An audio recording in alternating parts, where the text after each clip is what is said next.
United party के platform तां ॿियूं जेके सियासी समाजी तंज़ीमूं असां सां गॾु आहिनि JUI STP SUP ऐं PTI सभिनी दोस्तनि जो जेके असांजे सॾ में कई आया आहिनि। अख़लाक़ी तौरु मोरो इस्पताल शहरनि जी सिहत जी खणी आहे, उन्हनि खे सिहत लाइ प्रोवाइड करणो आहिनि सभु शयूं, पर अफ़सोस सां चवणो थो पवे त हिते जेको MS मुक़ररु कयो वियो आहे उहो टिनि डॉक्टरनि जी बि ड्यूटी सख़्त कंपनी वारनि जे घेरे में करे रहियो आहे। अफ़सोस सां चवणो थो पवे त ॿिया डॉक्टर सभु गुम आहिनि, ख़बर न आहे त किथे आहिनि। लिस्ट मुताबिक़ 21 डॉक्टरनि जी ड्यूटी हिते सरंजाम ॾियणी आहे, पर अफ़सोस सां चवणो थो पवे त उहे डॉक्टर अलाए किथे गुम आहिनि जिन जी ड्यूटी जेको MS मुक़ररु आहे अख़लाक़ी तौरु ऐं क़ानूनी तौरु उनखे ड्यूटी न आहे करणी कंहिं ॿिए डॉक्टर जी, पर ही पंहिंजी करप्शन खे लिकाइण लाइ जेॾी महिल बि तव्हांजो वञणु थींदो त इस्पताल जे अंदरि वेठो आहे। ॿी अफ़सोस जी ॻाल्हि इहा आहे त जेका एम्बुलेंस सरकारी तौर ते मुहैया करणी आहे, पर हुनजो ही MS जेको करप्ट MS आहे, जेको माण्हुनि खां अवाम खां जेको माण्हू दरबदर थी एक्सीडेंट में या बीमारीअ जी हालत में अचे थो, पर ही MS उन खां किरायो वसूल करे थो। अफ़सोस थिए थो हिन जे अमल ते मज़म्मत करण जो बि अमल आहे। शहर जूं सियासी समाजी जेके बि सभु दुरियूं आहिनि अॼु गॾिजी असां मुतालबो करियूं था वस वारनि खां या जेके इस्पताल जा कट्टा धरता लॻा पिया आहिनि त बराए महिरबानी करे नोटिस वठी हिन करप्ट MS खे हटायो वञे। ॿी अफ़सोस जी ॻाल्हि इहा आहे त MS ऐं उतां जो हिकिड़ो क्लर्क जेको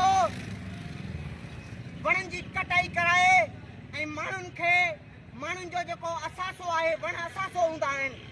उहे वण कटराए पैसनि जे एवज़ विकिरो कया पिया वञनि। असां अहिड़े अमल जी सख़्त लफ़्ज़नि में मज़म्मत कंदे मुतालबो करियूं था ऐं घुर करियूं था त हिन करप्ट MS खे हटाए बहितरीन ड्यूटी डॉक्टर हिते मुहैया कया वञनि जीअं आवाम खे सहूलियत मिली सघे। बिस्मिल्लाहिर्रहमानिर्रहीम। असांजो अॼोको जेको एहतजाजी मुज़ाहिरो आहे कि पंहिंजे ज़ाती मक़सद ज़ाती मफ़ाद लाइ न आहे। असांजो ग़रीब अवाम बेबस अवाम जेको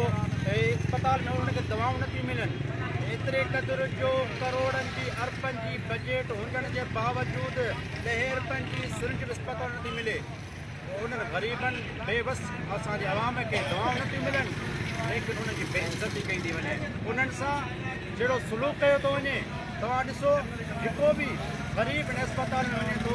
बजाए उनजे जो उनखे इज़त ऐं एतिराम जी निगाह सां ॾिठो वञे, लेकिन उन्हनि जी बेइज़ती कई थी वञे, दवाऊं उन्हनि खे नथियूं मिलनि। करोड़नि जे अरबनि जी बजट हुजण जे बावजूदि असांखे मोर इस्पताल में 10 रुपए जी सर्विस नथी मिले। असां जेके बस वारा आहिनि उन्हनि खां इहो मुतालबो था कयूं त बिल्कुलु असांजो जेको एहतजाज आहे इन जो नोटिस वठी करे जेको करप्ट अमलो आहे उनखे हटाए करे जेको साफ़ शिफ़ाफ़ इन मसइलो जांच कई वञे त आख़िर जेके करोड़े रुपयनि जूं बजटूं आहिनि उहे किथे इस्तेमालु थियनि थियूं, काॾे वञनि थियूं, आख़िर ग़रीब अवाम जी बेइज़ती छो थी कई वञे। असांजो मुतालबो इहो आहे त जेको करप्ट अमलो उनखे हटाए करे हिकु बहितरीनु अमलो मुक़ररु कयो वञे जेको हर ग़रीब ऐं बेवस माण्हुनि जी उन्हनि खे इज़त जी निगाह सां बि ॾिसे ऐं जेके दवाऊं जेके आहिनि उन्हनि खे ग़रीब अवाम खे मुहैया कई वञे। MS मुक़ररु कयो वियो आहे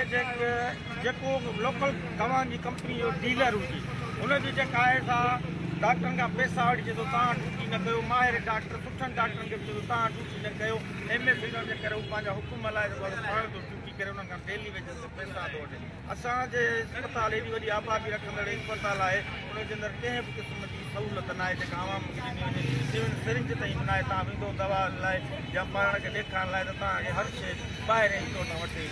इन जे करे MS जेके वण खपाया आहिनि या इस्पताल जे अंदरि जेका गुंडा गर्दी कयो आहे, असांजो मुतालबो आहे त अहिड़े न आहे MS खे हटायो। असांजो चवण इहो आहे त जेकी 6-7 लख आबादी वारो असांजो मोल शहर आहे उते सिहत जी का बि सहूलियत कान्हे का। इस्पताल में तव्हां ॾिसो डॉक्टर जेके तकरीबन एकवीह अमलो आहे मुंहिंजे ख़्याल में टोटल जेको हुन में तव्हांखे 2 टे ॼणा जेके कमु कनि था या प्राइवेट माण्हू हिन रखी कनि पघार या वीज़ा ते वेल आहिनि दोस्त असांजा ॿाहिरि माना इन मां साबित छा थो थिए त मोर खे ॿियाई वञी तबाह था कनि सिहत जे हिसाब सां ऐं हर तरह जे हिसाब सां मां महिरबानी करे रिक्वेस्ट थो कयां हिन सिंध गवर्नमेंट खे ख़ुदा ख़ौफ़ खाओ ख़ुदा जो ऐं मोरे जी अस्पताल ते थोरो तवजो ॾियो ॾाढा मिस्किन ग़रीब दरबदर था कनि हिन मोरे अस्पताल में ऐं कोशिशि कजे हिन MS खे हटायो हीअ जेको MS आहे मोरे जो ऐं बाज़ी गॾु ठाहियो आहे हॉस्पिटल जे अंदरि हिनखे हटाईंदो मोरे जो कुझु सिस्टम बहितर